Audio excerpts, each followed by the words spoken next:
Olá pessoal, esta então é a nossa segunda aula da primeira semana. Nós vamos tratar de abordagens teóricas, especificamente nós vamos falar da administração científica, de Ford, que adotou a administração científica para dentro da sua organização e acrescentou alguns pontos à administração científica, seguido pela teoria clássica. Tanto a administração científica quanto a teoria clássica estão dentro de uma abordagem teórica chamada abordagem clássica. Então há uma confusão constante nos textos, na internet, de entender que teoria clássica e abordagem clássica é a mesma coisa. Não é.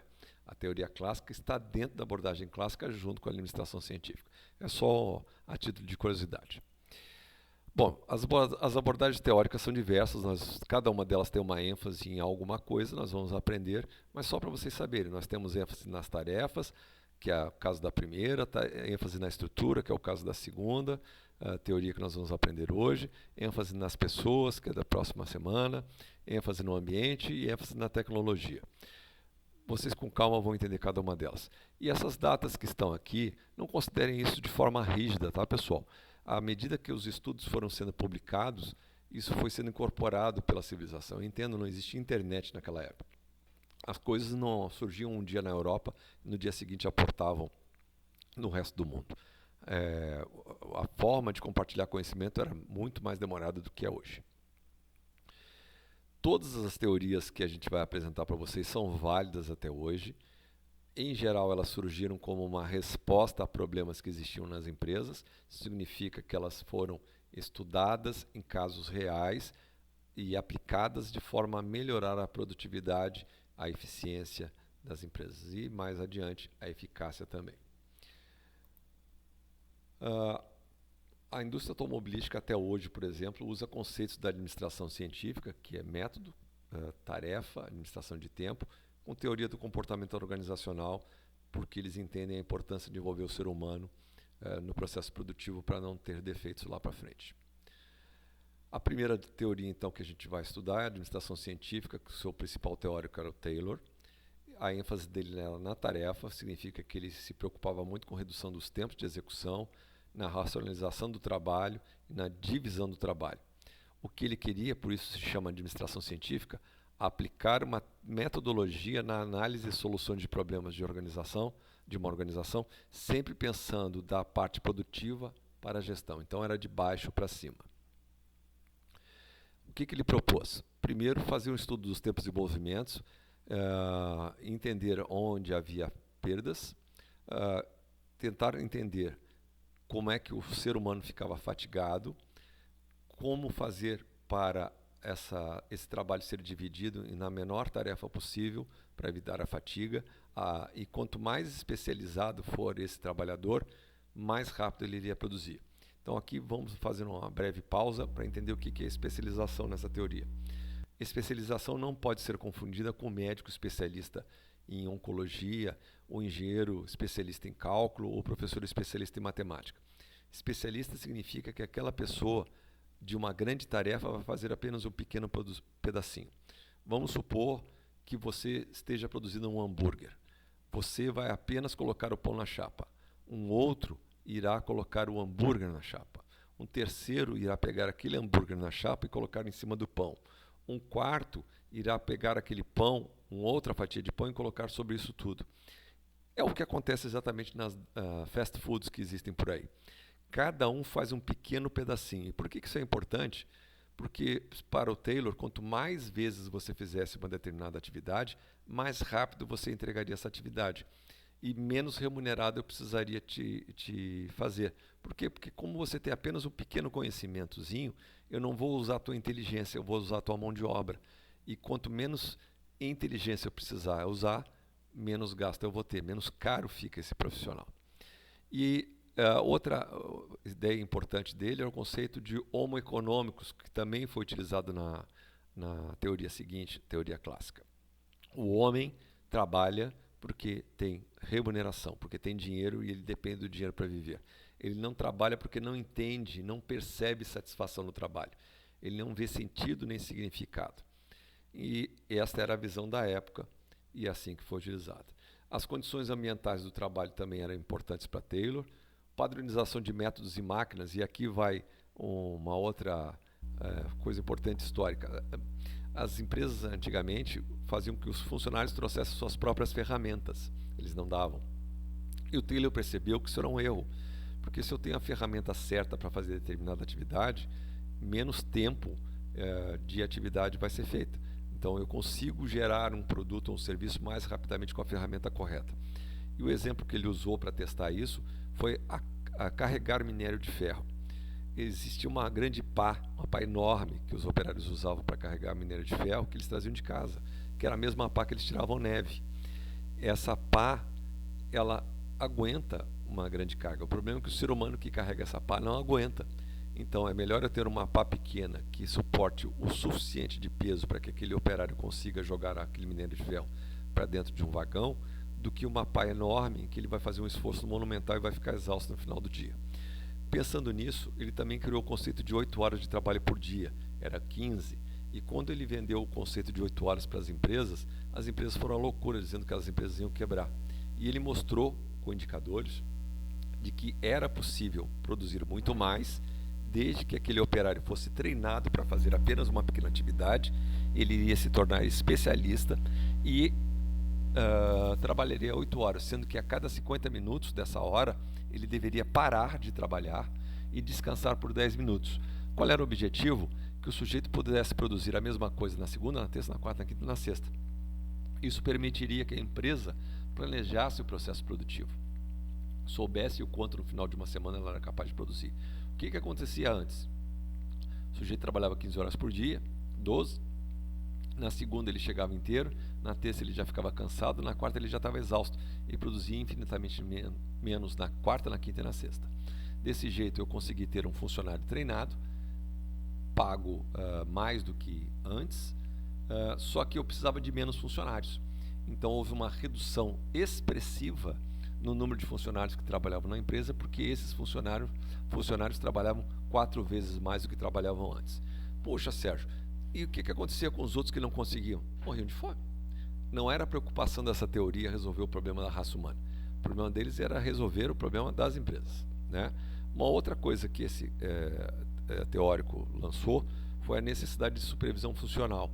Para cada atividade que esse operário fazia naquela semana, ele tinha um chefe. Então, se numa semana ele carregava lingote de ferro no vagão, era um chefe. Se na outra semana, naquele vagão, ele carregava algodão, era outro chefe, porque ele entendia que os chefes também tinham que ser especialistas. Ele não queria que ninguém fosse remunerado pelos conhecimentos específicos, mas que sim que fosse um especialista em apenas uma pequena atividade. Como exemplo que vocês têm, um restaurante à la carte, aquele que tem cardápio, ele está absolutamente ligado e dependente do cozinheiro que ele tem. Se esse cozinheiro fizer uma comida que todo mundo gosta, todo mundo vai. Se esse cozinheiro resolver não aparecer mais, ou resolver ir embora, aquele restaurante quebra, porque ele é dependente de uma mão de obra especializada. E é com isso que as fast foods crescem ao redor do mundo. Ele está baseado em método, não em um funcionário A, B ou C que faz um sanduíche melhor do que o outro.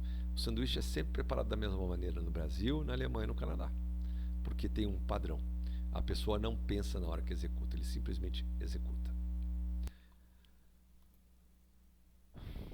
O Ford contratou o Taylor como consultor, adotou as ideias do Taylor para dentro da fábrica, mas ele não se bastou, ele acrescentou as ideias dele. Então, uma das coisas que ele fez foi decidir que todo mundo poderia escolher a cor do carro desde que fosse preta. E por que preto? Porque preto era a tinta que na época secava mais rapidamente. O que ele entendeu? Quanto mais rápido um carro estiver pronto, mais rápido ele estará pronto para venda. Quanto mais uniforme for a produção do meu carro, mais barato ele vai custar. Quanto mais barato ele custar, mais eu vou vender. Quanto mais eu vender, mais eu produzo. Outra vantagem da cor preta, além do tempo de secar, é que tem menos diferenças de tons. Então eu consigo, inclusive, fazer reparos caso haja algum arranhão durante o processo produtivo. Ele também ofereceu a possibilidade de consertar carros que viesse a quebrar, porque as montadoras que existiam antes não tinham essa possibilidade. Só muito ricos compravam carros. Quando esse carro quebrava, não tinha quem consertasse. Ele ofereceu de tudo. Ele verticalizou a produção, significa que ele produzia todas as peças de um carro, inclusive pneu, e se o carro fosse para manutenção, ele oferecia manutenção. Até as concessionárias, esse modelo que a gente existe hoje, foi criado pelo Ford. Também não existia concessionária. Na concessionária você podia comprar com plano de vendas e ainda podia consertar o seu carro. Outra coisa do Ford que é importante vocês entenderem, que ele adotou também as 8 horas de trabalho, mas ele quintuplicou o salário, ele saiu de $1 para $5. Por que ele fez isso?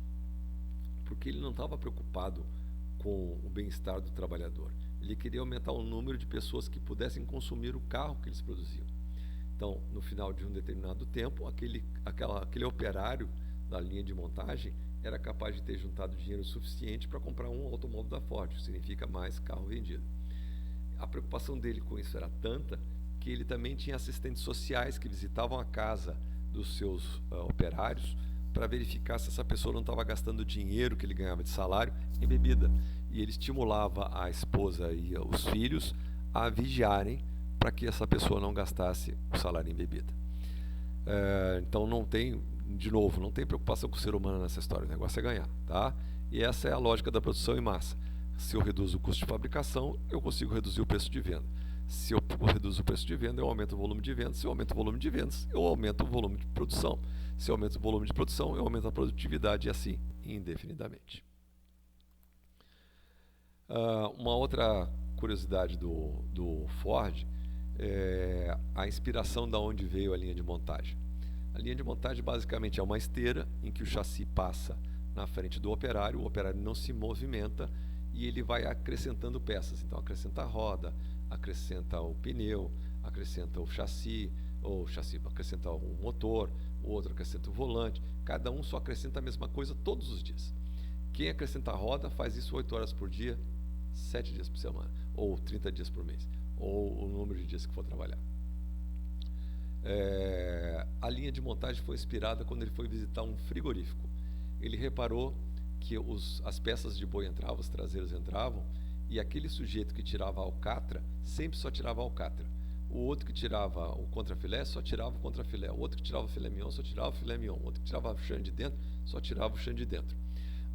E ele se deu conta de que, poxa, por que é que ele só tira a alcatra? Porque ele sabe exatamente como tirar a alcatra da forma mais rápida possível.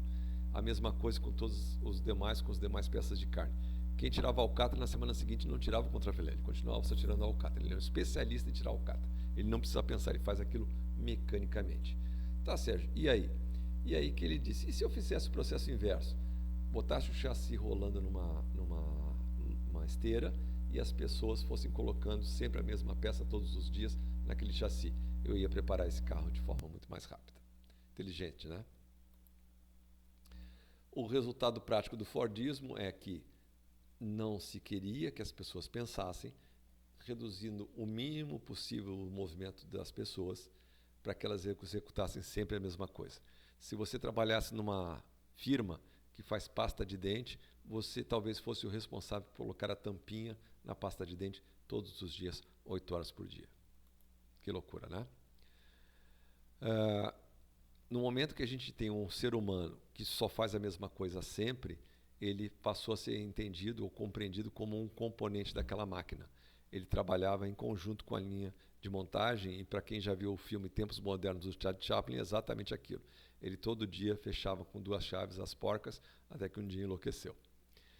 Será que o Taylor está ultrapassado? Não está nada, pessoal. A BYD, que é aquela firma chinesa que mais vende carros elétricos no mundo, ela baseou todo o seu processo produtivo na base taylorista. Quanto menos eu precisar de ser humano pensante, mais barato vai sair meu carro. Então, hoje eu tenho seres humanos baratos, mais baratos que robô, e no futuro eu terei robô no lugar desses seres humanos. E o que vai acontecer com essas pessoas? Se elas não se aprimorarem e não tiverem acesso a uma educação de qualidade, elas vão morrer de fome.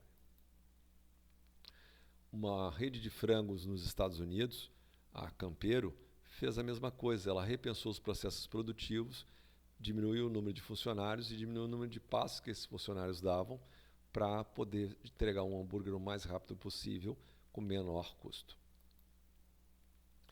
O Fayol é um teórico francês Quando ele publicou o trabalho dele, não fez grandes sucessos na França. Aí ele foi traduzido para o inglês, pronto, aí explodiu para o mundo. Tá? O sucesso que ele não fez na França, ele fez nos Estados Unidos. E ele disse assim, olha, o Taylor está certo em tudo que ele falou. É preciso melhorar a eficiência do processo produtivo, sim. Mas só isso não basta. O Fayol se preocupou com o seguinte, olha, minha empresa hoje vende para Porto Alegre, mas e se ela quiser vender para São Paulo? Ela não dá conta, porque ela não tem gestores preparados para isso. Então, eles, enquanto o Taylor pensava de baixo para cima, o Fayol pensava de cima para baixo. Ele entendia que os fundadores tinham que pensar na empresa de médio e longo prazo, enquanto os gestores treinados para isso seriam responsáveis por cuidar do dia a dia da empresa. E aí ele criou uma série de departamentos, são esses mesmos que existem até hoje, tá? E não por acaso vocês conhecem o organograma, foi pensado por ele. O organograma é uma subordinação de quem manda em quem e a quem eu devo me reportar em caso de necessidade. Vejam que esses caras estão aí até hoje, né? O objetivo é sempre aumentar a eficiência, empregando o menos recursos humanos possível. Por quê? Porque o recurso humano fica doente, sai de férias, dá problema, gera conflito, faz greve. Então, quanto menos gente eu precisar, menos dependente eu vou ficar. Por que tantos slides para apenas 2 teorias? Porque ainda hoje muitas organizações em pleno século XXI nos tratam como meros executores. Se na sua escola não te é permitido pensar, se toda vez que você faz alguma ponderação você não é ouvido, lamento, você é tratado como um zumbi. Se você não gosta dessa situação, quando você virar gestor, não faça isso com os outros, ok? Espero que vocês tenham gostado. Até o nosso próximo encontro, se Deus quiser.